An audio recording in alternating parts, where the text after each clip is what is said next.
Você já percebeu como muitas vezes preferimos acreditar em algo que nos conforta, mesmo que seja falso, do que encarar uma verdade dura e desconfortável? Esse é um traço humano antigo, mas hoje ele se tornou um dos maiores mecanismos de controle. Não é preciso uma ditadura explícita para dominar as massas. Basta oferecer distrações, certezas fáceis e uma rotina intelectual preguiçosa. O perigo não é apenas o que nos escondem, mas, sobretudo, aquilo que deixamos de questionar. Vivemos em uma época em que cada pessoa carrega no bolso uma máquina de distração e condicionamento. O celular se tornou um companheiro inseparável, mas também um professor silencioso, que molda percepções, opiniões e até emoções. Você já se perguntou quanto tempo gasta rolando a tela, consumindo informações que parecem inofensivas? Notícias rápidas, vídeos curtos, frases de impacto que não exigem reflexão profunda. É a fórmula perfeita para anestesiar o pensamento crítico. Mais fácil aceitar do que investigar. Mais cômodo repetir do que confrontar. E isso não é por acaso. Existe um sistema que depende da nossa passividade intelectual. George Orwell, em 1984, não falava apenas de vigilância por câmeras ou de tanques nas ruas. Ele alertava para uma dominação muito mais sutil, a que acontece dentro da mente. A verdadeira prisão não é de ferro, mas de linguagem, hábito e condicionamento. Não precisamos de correntes quando aceitamos sorrindo as narrativas prontas que nos oferecem. Essa dominação é invisível porque não impõe apenas mentiras. Ela reduz nossa capacidade de distinguir a verdade delas. Vivemos cercados por manchetes que apelam para o emocional, influenciadores que transformam debates em slogans, algoritmos que entregam apenas aquilo que confirma o que já acreditamos. É confortável, mas é também uma armadilha. Quanto mais confiamos nesse ciclo, menos somos capazes de romper com ele. Observe como funcionam as redes sociais. Cada clique é registrado, cada curtida vira dado, cada busca alimenta um perfil detalhado da sua mente. Em troca, você recebe mais do mesmo. Ideias semelhantes às suas, visões que reforçam seus preconceitos, opiniões que nunca desafiam a sua zona de conforto. Essa bolha é aconchegante, mas também sufocante. Dentro dela, a diversidade de pensamento desaparece e, sem perceber, você passa a acreditar que não existem alternativas. Essa é a versão moderna da câmara de eco, uma prisão confortável onde o carcereiro é o próprio usuário. Mas o que torna isso ainda mais perigoso é a forma como a linguagem está sendo manipulada. Orwell chamou isso de novilíngua.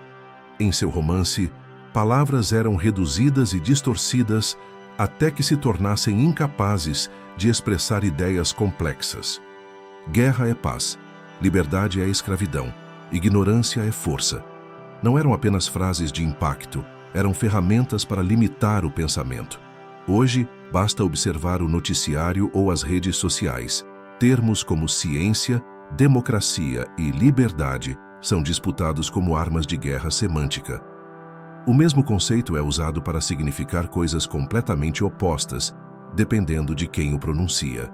A consequência é devastadora. Quando as palavras perdem o sentido, nossa capacidade de pensar também enfraquece. Essa simplificação extrema cria um mundo binário, certo ou errado, nós contra eles, amigo ou inimigo, mas a realidade é complexa, e toda vez que a reduzimos a rótulos fáceis, nos tornamos mais manipuláveis. Afinal, se não há espaço para nuance, tudo pode ser justificado. Se qualquer opinião pode ser sustentada com fatos alternativos, a verdade deixa de ter valor. O terreno perfeito para que os mais fortes imponham suas narrativas, enquanto a população, anestesiada, aceita.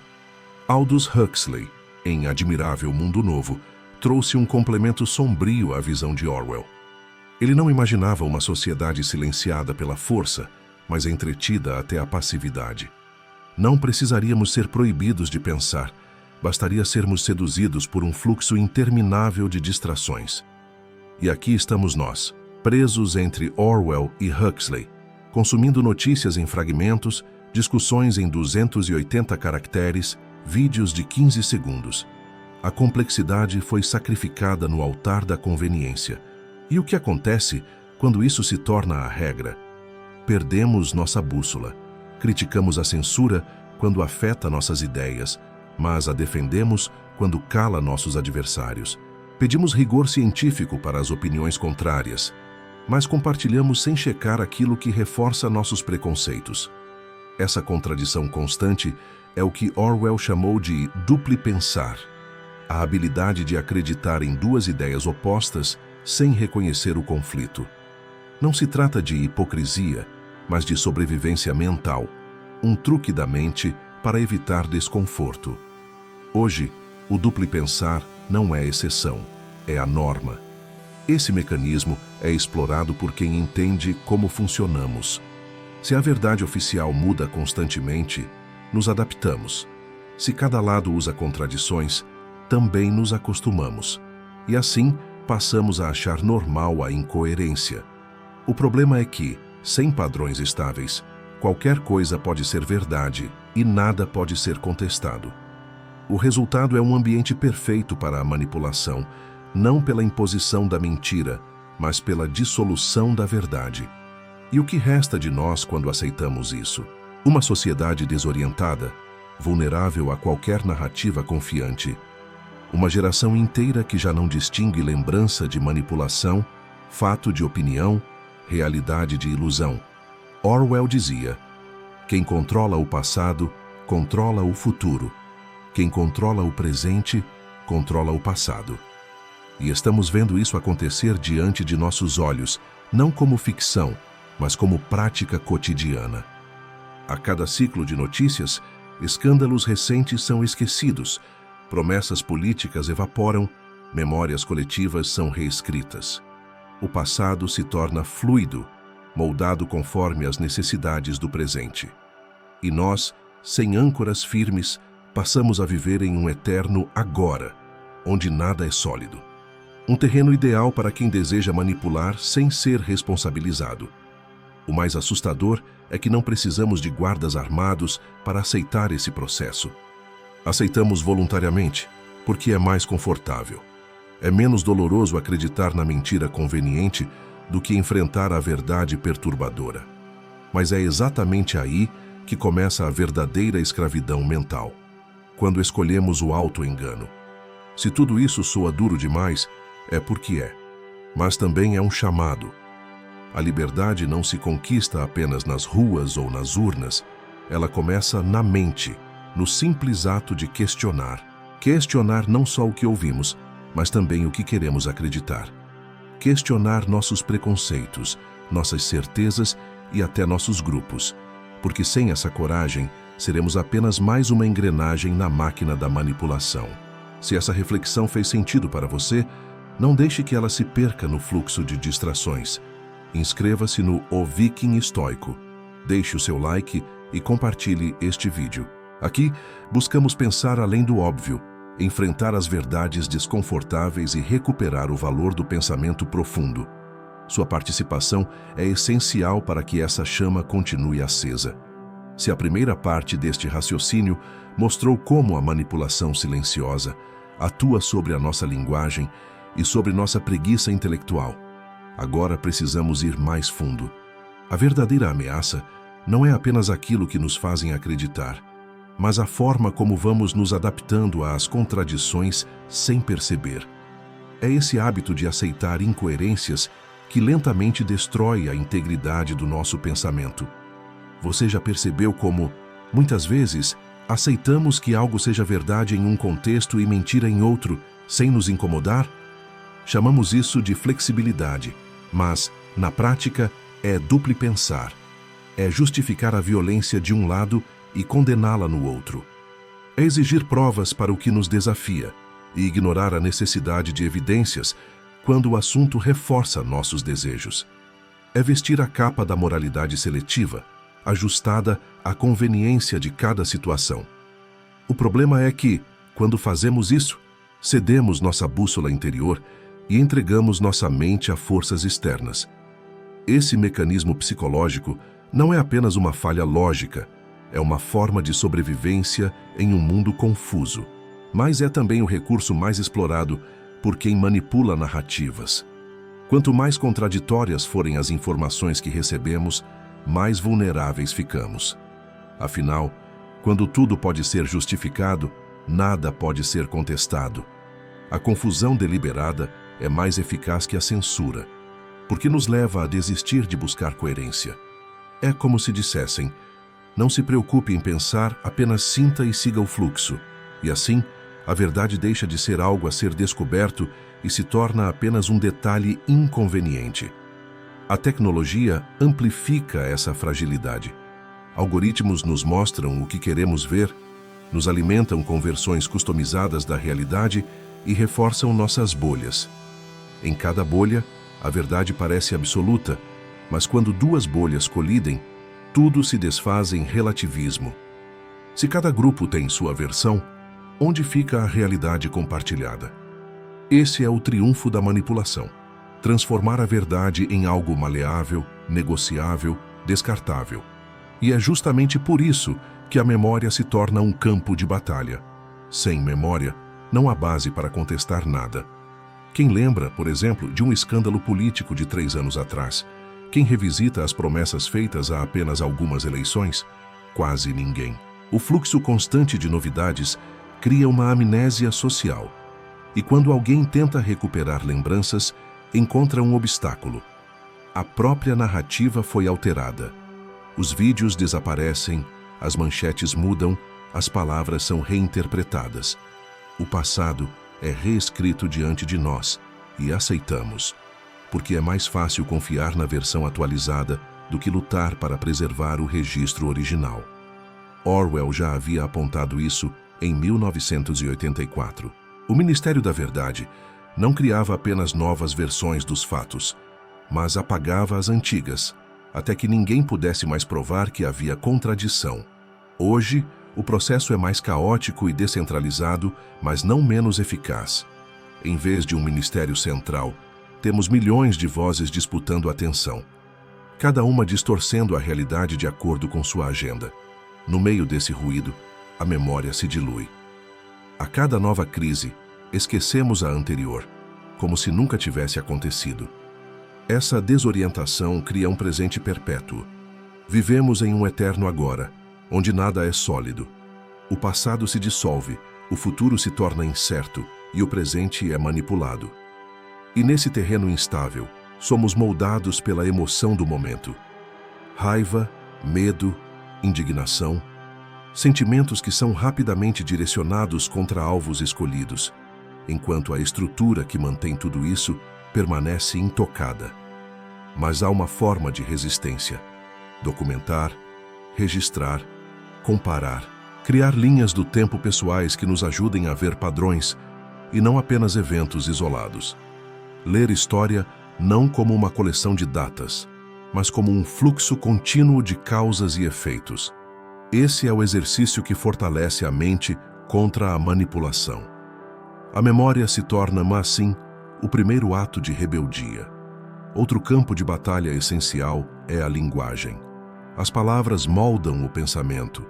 Quando aceitamos eufemismos que escondem a realidade, estamos cedendo terreno. Quando usamos termos vagos e contraditórios sem questionar, estamos reforçando a prisão mental. A recuperação da linguagem clara é um ato de resistência.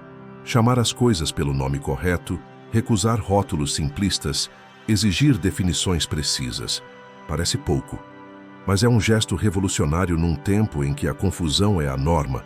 No entanto, a resistência não é apenas individual. Existe um poder transformador em pequenas comunidades que cultivam o pensamento independente. Espaços onde se valoriza a verdade acima da conveniência, onde se aplica o mesmo padrão de julgamento a todos, onde se escuta quem discorda não para ridicularizar, mas para compreender. Uma comunidade assim, por menor que seja, torna-se uma ilha de sanidade em um mar de manipulação. É nessas ilhas que a dignidade do pensamento sobrevive. Mas não se engane, esse caminho não é confortável. Exige coragem para enfrentar nossas próprias contradições, humildade para admitir ignorância, disciplina para não cair na distração constante. Significa abandonar o prazer fácil das respostas prontas e se expor ao desconforto da dúvida. Significa questionar até mesmo os nossos aliados, reconhecer méritos em quem pensamos ser adversário e admitir quando estávamos enganados. É um exercício diário, desgastante, mas libertador. A verdadeira revolução não será televisionada. Ela começa silenciosa, no íntimo de cada mente que se recusa a aceitar o auto-engano. É o momento em que alguém decide verificar uma informação antes de compartilhá-la, mesmo quando ela apoia sua visão. É a coragem de dizer: eu não sei o suficiente para opinar. É desligar a tela e se permitir refletir sem estímulos externos. É ler, não para confirmar certezas, mas para desafiar convicções. É escolher a verdade, mesmo quando ela nos obriga a mudar. Essa revolução pessoal se expande em diálogos honestos, em comunidades pequenas mas resistentes, em espaços onde a realidade é tratada com seriedade. É nesses lugares que se reacende a chama da liberdade mental. Porque não basta resistir sozinho. Precisamos uns dos outros para escapar da loucura coletiva. O isolamento é perigoso. A união consciente é força. Orwell e Huxley não eram profetas apenas de distopias. Eram mensageiros de alerta. Eles nos lembraram que a mente humana pode ser aprisionada não apenas pela força, mas pela sedução do conforto e da passividade. Mas também nos lembraram, indiretamente, que sempre haverá aqueles que resistem. Sempre haverá quem insista em pensar por conta própria, quem recuse as mentiras convenientes, quem escolha a verdade, mesmo a um custo pessoal. Esses são os que mantêm a chama acesa. E talvez esse seja o verdadeiro legado. Entender que a liberdade começa com um ato individual, mas floresce quando se transforma em prática coletiva. Quando comunidades se levantam, não pela força, mas pela lucidez, pelo diálogo honesto, pela busca compartilhada da verdade. Quando a linguagem volta a ser ponte e não arma. Quando a memória volta a ser guia e não ferramenta de manipulação. Quando a mente deixa de ser refém da conveniência e recupera a coragem de encarar a realidade como ela é. Esse é o desafio da nossa era. Escapar da anestesia mental, recuperar a clareza, sustentar a dignidade de pensar. O caminho é árduo, mas é o único que nos devolve a humanidade plena. E cabe a cada um de nós decidir se permaneceremos cúmplices da manipulação ou se teremos coragem de ser parte dessa resistência silenciosa, mas poderosa. Se essa reflexão ecoou em você, lembre-se: a batalha pela liberdade não acontece apenas lá fora, acontece dentro de você. A escolha de questionar, de resistir ao auto-engano, de buscar a verdade em meio ao caos, é o que diferencia a mente livre da mente aprisionada. Se você acredita que mais pessoas precisam ouvir isso, compartilhe este vídeo, deixe seu like e fortaleça essa comunidade que insiste em pensar. Aqui no O Viking Estoico, buscamos manter viva a chama da clareza em tempos de sombras.